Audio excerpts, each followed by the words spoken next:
c'est une expérience humaine d'abord.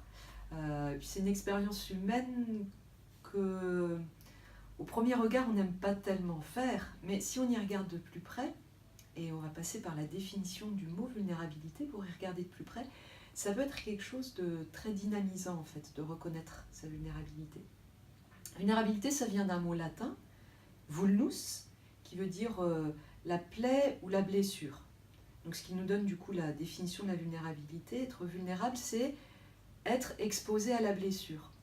À quoi est-ce qu'on est exposé? Alors, il y a ce qui peut nous arriver qu'on n'a pas prévu. C'est les événements, c'est l'accident, ça c'est ce que j'appelle la vulnérabilité contingente. Ce qui peut survenir ou ne pas survenir. Mais il y a quelque chose de plus profond et qui tient vraiment à notre condition humaine, c'est que chacun de nous, qu'il soit bien portant ou malade ou en situation de précarité, chacun de nous est fondamentalement exposé à ses propres limites. Ce que j'ai envie de dire, c'est que la blessure la plus profonde peut-être à laquelle nous sommes exposés, c'est la blessure narcissique, justement. De reconnaître que nous ne sommes pas tout puissants, que nous ne pouvons pas tout faire, que nous ne pouvons pas tout connaître, que nous ne sommes pas le sauveur du monde. Enfin, tout ça, ça nous coûte de reconnaître ça.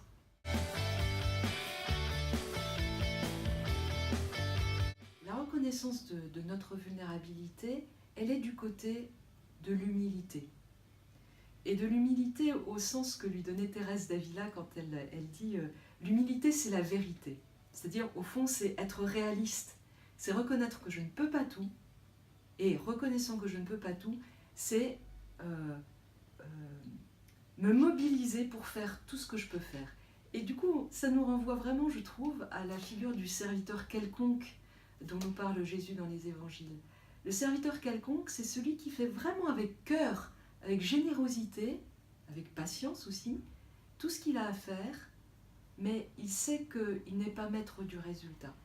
Le résultat ne lui appartient pas tout à fait. Me reconnaître vulnérable, c'est en fait reconnaître que, oui, comme le serviteur quelconque, j'ai à donner de moi, à donner de mon temps, à donner de mes compétences, mais que pour une relation juste, il me faut aussi recevoir de la personne.